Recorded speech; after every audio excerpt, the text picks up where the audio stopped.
The first thing Milo Irwin became aware of was the cold. It seeped into his bones, making his body feel leaden and unresponsive. His eyelids refused to open, weighed down by what felt like years of sleep. "Where am I?" The thought drifted lazily through his mind, followed by a more urgent realization. This isn't right. Milo forced his eyes open, blinking against the dim, bluish light that greeted him. His vision swam, unable to focus on his surroundings. He tried to move his arms, but they felt constrained, pressed against something smooth and unyielding. Panic began to set in as his senses slowly returned. He was in some kind of pod, barely larger than a coffin. The thought sent a jolt of adrenaline through his system, and he struggled against his confinement. "Stay calm," he muttered to himself, his voice raspy from disuse. "Assess the situation." Years of military training kicked in, helping Milo push back against the rising tide of fear. He took a deep breath, ignoring the stale taste of recycled air, and focused on his surroundings. The pod was dimly lit from within, casting everything in an eerie blue glow. He could make out a transparent cover above him, clouded with condensation. To his right, a small panel blinked with incomprehensible symbols. Milo tried to remember how he'd gotten here, but his mind drew a blank. The last thing he could recall was a perfectly ordinary morning.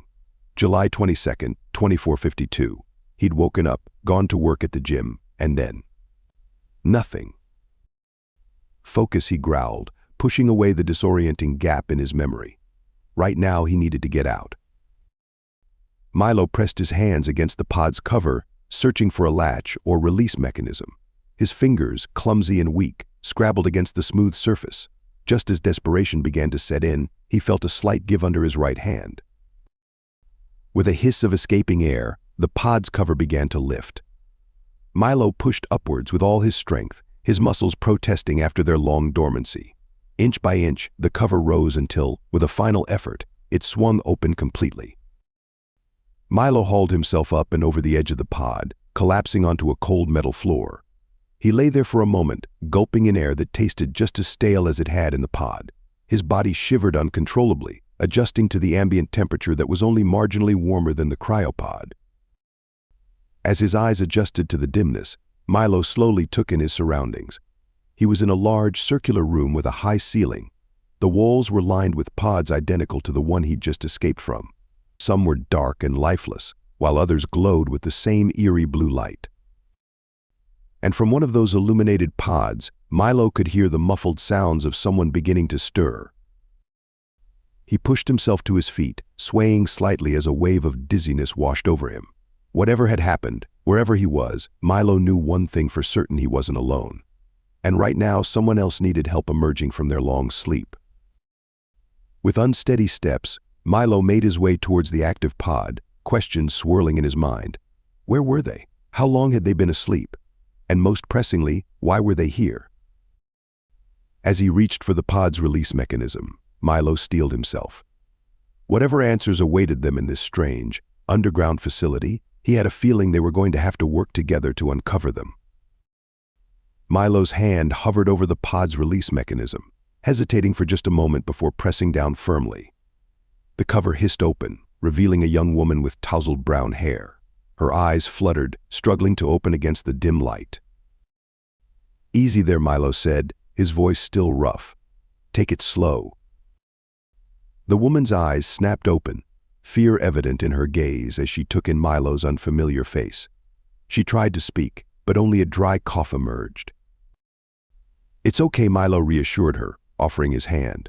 "I just woke up too. Let's get you out of there." After a moment's hesitation, she grasped his hand. Milo helped her sit up, then climb out of the pod. Her legs buckled as soon as she tried to stand, and Milo caught her before she could fall. "I've got you," he said, supporting her weight. "What's your name?" Kylie," she managed, her voice barely above a whisper. "Kylie McDermott." "I'm Milo Irwin," he replied. "Any idea where we are or how we got here?" Kylie shook her head, her brow furrowing in concentration. I was at nursing school. There was an exam and then..." She trailed off, frustration clear on her face. Before Milo could respond, A series of beeps and hisses filled the room. More pods were beginning to open.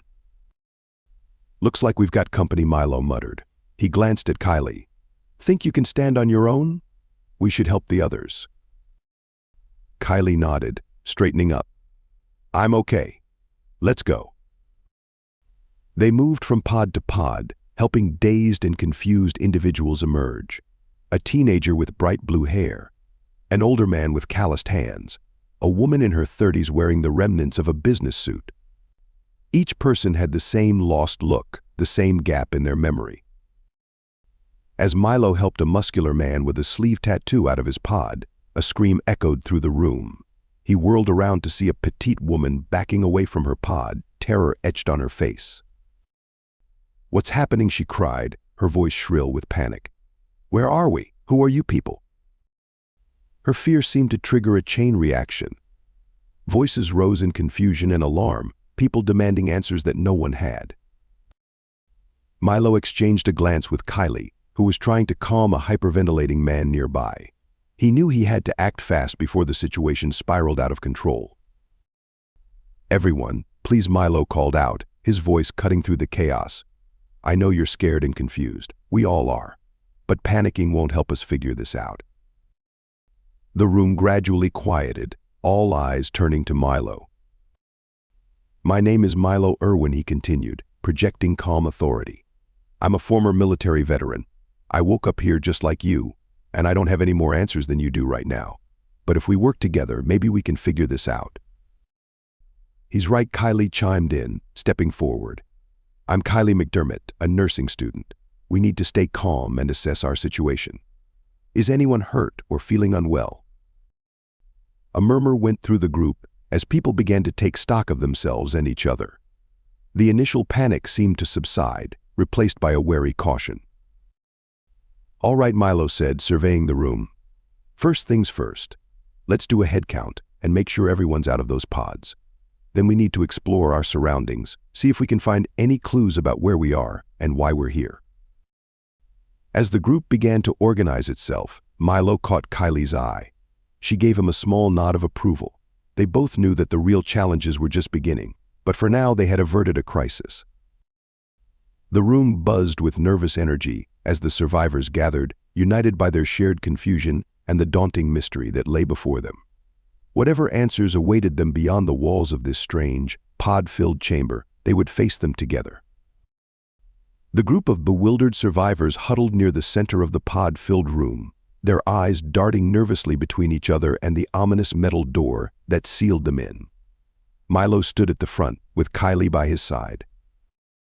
"All right, folks," Milo began, his voice steady despite the uncertainty churning in his gut. "We need to figure out where we are and what's beyond this room. Any volunteers to help me check out that door?" A few hands went up tentatively. Among them was the muscular man with the sleeve tattoo Milo had helped earlier. "Name's Jake," he said, stepping forward. "I'm a mechanic. Maybe I can help figure out how to open it." Milo nodded appreciatively. "Good thinking, Jake. Let's do this." As Milo, Jake, and a couple others approached the door, Kylie organized the rest of the group. "While they work on that, let's see if we can find anything useful in here," she suggested.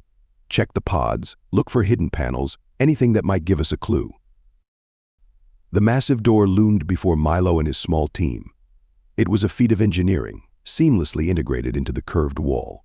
No obvious handle or control panel was visible. Jake ran his hands along the seam where the door met the wall. "No luck," he muttered. "This thing's sealed tight."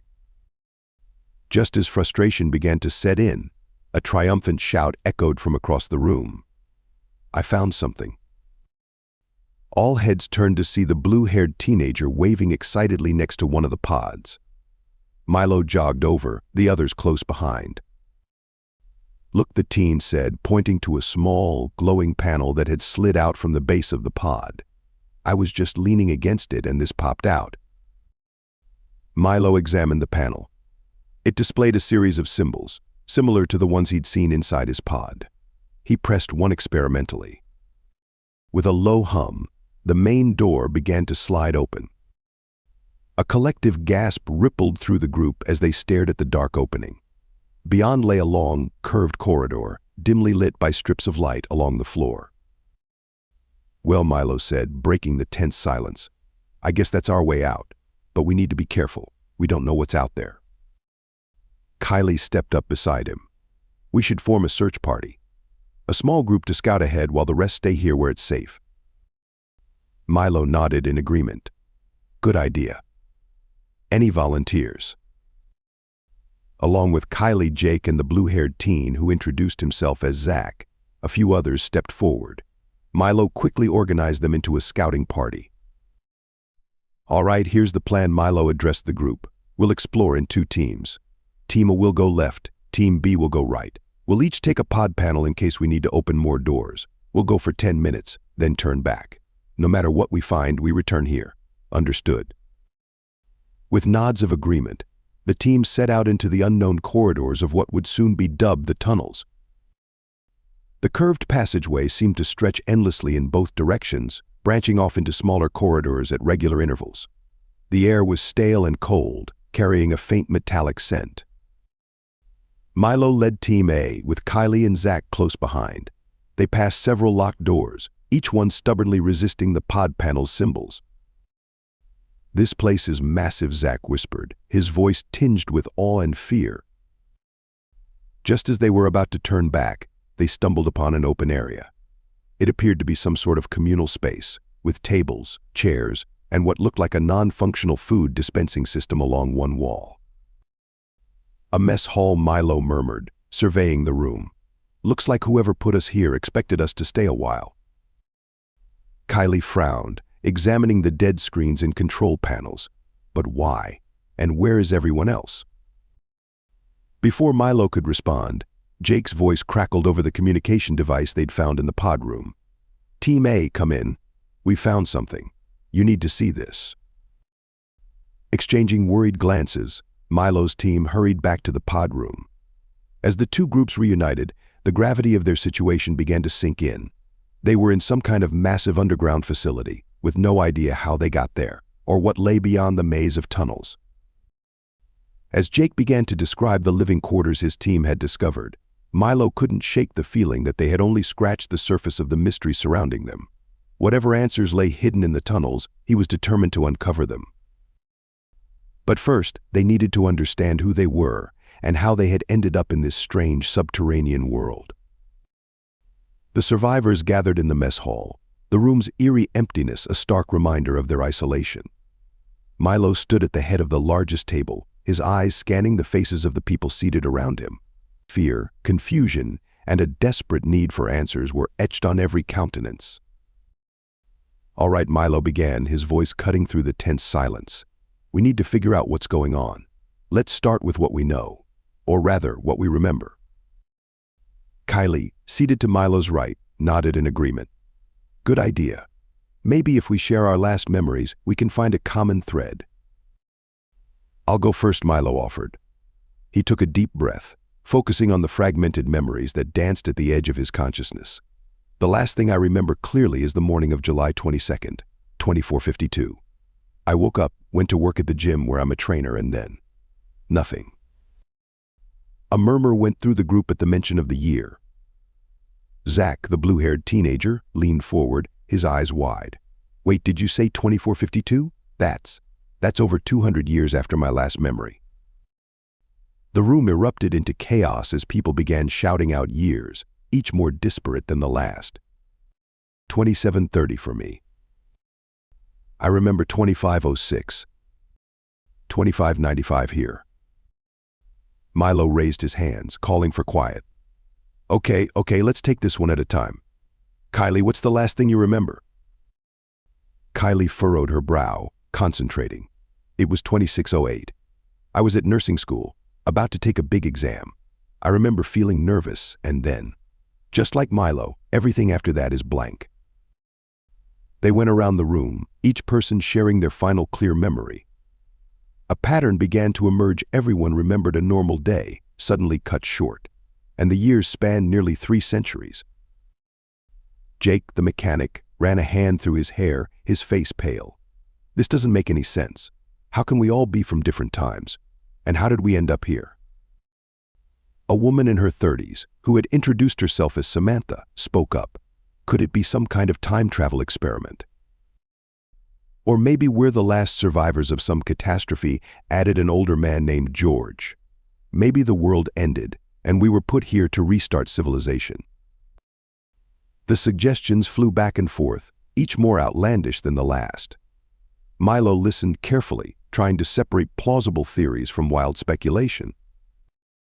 Hold on, Kylie interjected, her medical training kicking in. We're all assuming we were put into those pods right after our last memories. But what if? What if we lived full lives after those moments, and the pods just wiped our memories? A heavy silence fell over the room as everyone contemplated this possibility. The idea that they might have lost not just time, but entire lifetimes of memories was almost too much to bear.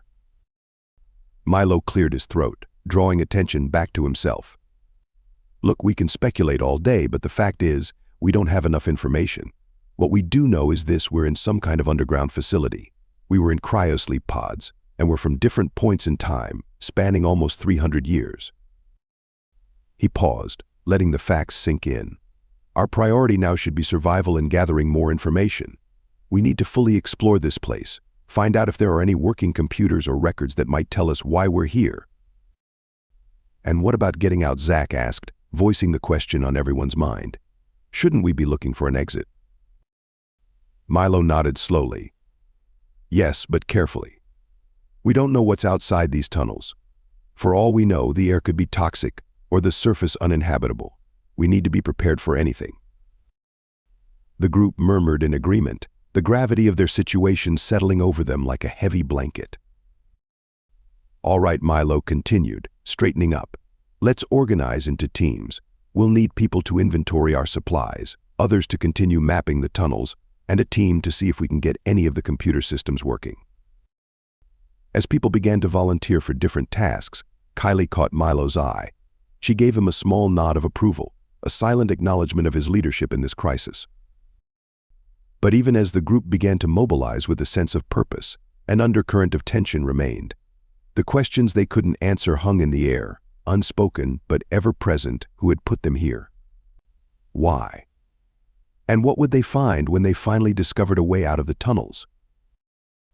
The search for answers had only just begun, and Milo had a feeling that the truth, when they found it, might be more shocking than anything they could imagine. The hum of activity filled the tunnels as the survivors split into teams, each tackling a different aspect of their mysterious predicament. Milo found himself leading a small exploration group, pushing deeper into the labyrinth of corridors that seemed to stretch endlessly in all directions. This place is like a giant ant colony, Jake muttered, his flashlight beam dancing across the metallic walls. Kylie nodded in agreement. But built for humans. The question is, why? As they rounded yet another corner, Zach, who had insisted on joining the exploration team, suddenly stopped short. Hey, does anyone else hear that? The group fell silent, straining their ears. At first, there was nothing but the faint hum of distant machinery. Then, barely audible, a sound reached them, a low, rhythmic thudding. It's coming from up ahead, Milo said, gesturing down the corridor. Let's check it out, but stay alert. They moved forward cautiously, the sound growing louder with each step. As they approached a junction in the tunnels, Zach suddenly broke ranks, darting down the left passage. Zach, wait, Milo called out, but the teenager was already out of sight. A moment later, Zach's scream echoed through the tunnels, sending a chill down everyone's spine. Zach, Kylie shouted, already running towards the sound, the others close behind. They burst into a vast, circular chamber and skidded to a halt, their jaws dropping in awe. Zach stood in the center, his face pale, staring up at the source of the rhythmic noise. Before them loomed a colossal door, easily several stories high and twice as wide. Its surface was a patchwork of metal plates, rivets, and complex-looking locking mechanisms. The thudding sound emanated from massive pistons on either side, slowly pumping in an endless cycle. What? What is this? Jake whispered, his voice barely audible over the mechanical symphony. Milo approached the door slowly, his mind racing. "It's a seal," he said, running his hand over the cold metal surface. "A barrier between us and whatever's on the other side." Kylie joined him, her eyes tracing the intricate patterns of locks and reinforcements. "Look at these warnings," she said, pointing to a series of plaques affixed to the door's surface. The text was in multiple languages, some recognizable, others completely alien. Milo squinted at the nearest plaque, reading aloud, "Danger. Do not open. Authorized personnel only." "Authorized personnel," Zach repeated, having recovered from his initial shock. "Does that mean there are other people here?" "Or were," Jake added grimly. As they examined the door more closely, they discovered a control panel nearby, its screen dark and unresponsive. Jake immediately set to work, trying to access its inner workings. "This thing's got more security than a military base," he grunted, frustration evident in his voice.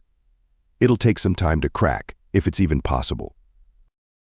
Milo nodded, his mind already racing with the implications of their discovery. "All right, let's not rush this. We need to report back to the others, let them know what we've found." "But what exactly have we found?" Kylie asked, voicing the question on everyone's mind. "Is this door keeping something out or keeping us in?" The question hung in the air, heavy with possibilities. Milo gazed up at the towering barrier, a mix of emotions swirling in his chest. Part of him burned with curiosity to know what lay beyond, while another part dreaded the answer. "Whatever it is," he said finally, "it's clear that someone went to a lot of trouble to seal it off. We need to be careful about how we proceed." As they prepared to head back, Milo couldn't shake the feeling that they had just stumbled upon the key to their entire situation. This door, whatever its purpose, was at the heart of the mystery surrounding the tunnels. But as they retraced their steps, the echoing thud of the door's mechanisms fading behind them, a new tension settled over the group. They had come seeking answers, but their discovery had only led to more questions and the unsettling realization that perhaps they weren't as alone in the tunnels as they had thought. The true nature of their underground home, and the reason for their presence there, suddenly seemed more elusive and more dangerous than ever before. The mess hall buzzed with nervous energy as Milo's exploration team shared their discovery. The news of the massive sealed door sent ripples of excitement, fear, and speculation through the gathered survivors. "So, what you're saying is," Samantha, the businesswoman, leaned forward, her eyes intense, "there's potentially a way out, but it's blocked by a door the size of a building." Milo nodded gravely. "That's the gist of it. But we don't know what's on the other side. It could be our ticket home, or it could be keeping something out," Kylie finished, her voice soft but carrying clearly in the tense silence that followed. The older man, George, cleared his throat. "Well, I say we focus on opening that door. It's our best lead so far." A murmur of agreement ran through some of the survivors, but others looked unsure. "Hold on," Jake interjected, standing up. "I got a good look at that control panel. It's not something we can just hack into overnight. We're talking military-grade security, maybe even beyond that." Zach, still visibly shaken from his earlier scare, spoke up. Maybe we're not supposed to open it. Those warnings seemed pretty serious." The room erupted into heated debate. Some argued passionately for concentrating all efforts on the door, while others advocated for a more cautious approach, suggesting they fully explore and understand their current environment first. Amid the chaos, a new voice cut through the clamor. "Enough." All eyes turned to a man who had been quiet until now. He stood, his presence commanding attention. "My name is Victor Emerson. In my time 2679, by the way, I was a salesman. And let me tell you, I know an opportunity when I see one." Victor paced the room, his charisma palpable. "This door, it's not just a way out, it's the answer to why we're here. Everything we need to know is on the other side. I say we put everything we have into opening it." His words seemed to resonate with many in the room. Milo watched, a growing unease in his gut, as Victor skillfully played on the group's fears and hopes. "Now hold on," Milo said, standing to face Victor. "I understand the appeal, but we need to be smart about this. We don't know enough about our situation yet. Rushing to open that door could be dangerous. Kylie stood beside Milo. He's right. We need a balanced approach. Yes, we should work on the door, but we also need to secure our food supply, get the computer systems working, and make sure we can survive here long-term if we need to. The room was clearly divided. Victor's followers on one side, eager to throw everything into opening the door, and those who agreed with Milo's more cautious approach on the other. "I propose a vote," Victor announced. "Those who want to focus primarily on opening the door, stand with me. Those who want to split our efforts, stand with Milo." Tension crackled in the air as people began to move, aligning themselves with either Milo or Victor. The division was nearly even, with just a slight majority siding with Victor. Milo surveyed the room, noting who stood where. He saw determination in Victor's eyes, a hunger for answers that bordered on obsession. This was more than a simple disagreement, it was the beginning of a schism that could tear their fragile community apart. "All right," Milo said, his voice leveled despite the turmoil he felt. "We'll compromise. Victor, you and your team can focus on the door. But we all agree to share any discoveries, and no one opens that door without a full group consensus." "Agreed." Victor nodded, a smile playing at the corners of his mouth. "Agreed. You won't regret this, Milo. That door is the key to everything." As the meeting broke up, people drifting off in their separate groups, Kylie approached Milo. "You did the right thing," she said softly. "We need to stay united, even if we disagree." Milo nodded, but couldn't shake off his unease. "I hope so. But I can't help feeling we're on the edge of something big, Kylie. And I'm not sure we're ready for what's on the other side of that door." As they watched Victor animatedly discussing plans with his followers, Milo made a silent vow. Whatever happened, whatever they discovered in the depths of the tunnels or beyond that mysterious door, he would do everything in his power to keep these people safe. The real challenge, he realized, was just beginning. And as the distant thud of the giant door's mechanisms echoed through the tunnels, Milo couldn't shake the feeling that they were all pawns in a game whose rules they had yet to understand. Thank you so much for listening to this story. I hope you loved it. Please remember to subscribe if you did like it so you can see more videos like this. And please give us a like and a comment too. I'll see you in the next one.